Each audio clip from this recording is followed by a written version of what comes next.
Metro ಪ್ರಯಾಣ ದರ ಏರಿಕೆ ರಾಜ್ಯ ಸರ್ಕಾರವೇ ಹೊಣೆ ಅಂತ ಹೇಳಿ ಮಾಜಿ ಸಿಎಂ ಬಸವರಾಜ ಬೊಮ್ಮಾಯಿ ಅವರು ಹೇಳಿಕೆಯನ್ನ ನೀಡಿದ್ದಾರೆ. ಹುಬ್ಬಳ್ಳಿಯಲ್ಲಿ ಮಾತನಾಡಿರುವಂತಹ ಇವರು ಮೆಟ್ರೋ ದರ ಏರಿಕೆ ಮಾಡಿದ್ದು ನಾವಲ್ಲ, ದರ ನಿಗದಿ ಮಾಡುವ ಒಂದು ಸಮಿತಿ ಇದೆ. ಈ ಮೆಟ್ರೋ ದರ ವಿಚಾರದಲ್ಲಿ ಎಲ್ಲವೂ ಕೂಡ ಅಧಿಕಾರ ರಾಜ್ಯ ಸರ್ಕಾರಕ್ಕೆ ಇರುತ್ತದೆ ಅಂತ ಹೇಳಿದ್ದಾರೆ. ಇದರಲ್ಲಿ ರಾಜ್ಯ ಸರ್ಕಾರದ ಅಧಿಕಾರವಿರುತ್ತದೆ. ಅದಕ್ಕಾಗಿ ರಾಜ್ಯ ಸರ್ಕಾರವೇ ಶಿಫಾರಸು ಮಾಡಿದೆ. ಮುಖ್ಯಮಂತ್ರಿಗಳು ದರ ಏರಿಕೆ ವಿಚಾರವಾಗಿ ನಿರ್ದೇಶನ ಕೊಟ್ಟಿರುವುದೇ ಇದಕ್ಕೆ ಸಾಕ್ಷಿ ಅಂತ ಹೇಳಿದ್ದಾರೆ.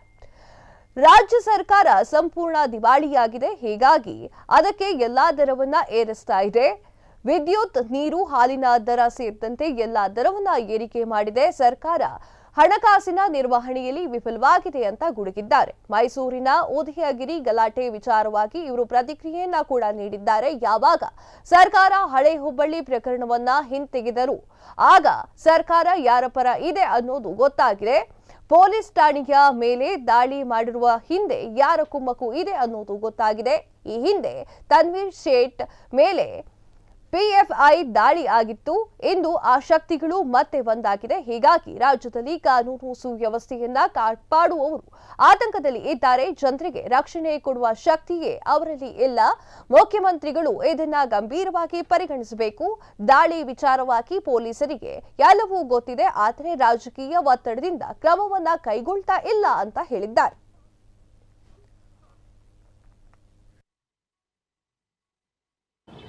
ದರ ನಿಗದಿ ಮಾಡುವಂಥ ಒಂದು ಸಮಿತಿ ಇದೆ, ಫೇರ್ ಫಿಕ್ಸೇಷನ್ದು.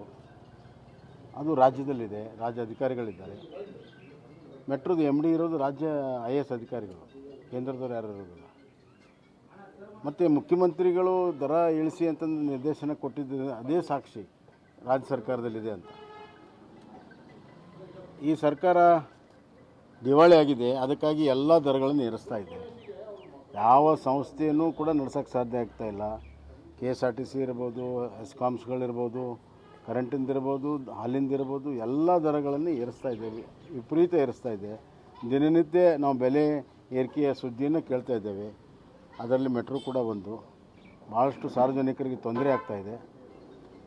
ಈ ಸರ್ಕಾರ ತನ್ನ ಒಂದು ಹಣಕಾಸಿನ ನಿರ್ವಹಣೆಯಲ್ಲಿ ವೈಫಲ್ಯ. ಯಾವಾಗ ಹುಬ್ಬಳ್ಳಿ ಪೊಲೀಸ್ ಸ್ಟೇಷನ್ ಮೇಲೆ ದಾಳಿ ಆಗಿರೋ ಕೇಸನ್ನು ತಗೊಂಡು ಸಮಾಜಘಾತಕ ಶಕ್ತಿಗಳಿಗೆ ಪ್ರೋತ್ಸಾಹ ಸಿಕ್ಕಿದೆ. ಪೊಲೀಸ್ ಸ್ಟೇಷನ್ ಮೇಲೇ ದಾಳಿ ಮಾಡ್ತಾರಂತಂದರೆ ಅವ್ರಿಗೆ ಯಾವ ಕುಮ್ಮಕ್ಕಿರ್ಬೋದು, ಯಾವ ರಾಜಕೀಯ ಬೆಂಬಲದಿಂದ ಮಾಡ್ತಿರ್ಬೋದು ಭಾಳ ಸ್ಪಷ್ಟವಾಗಿದೆ.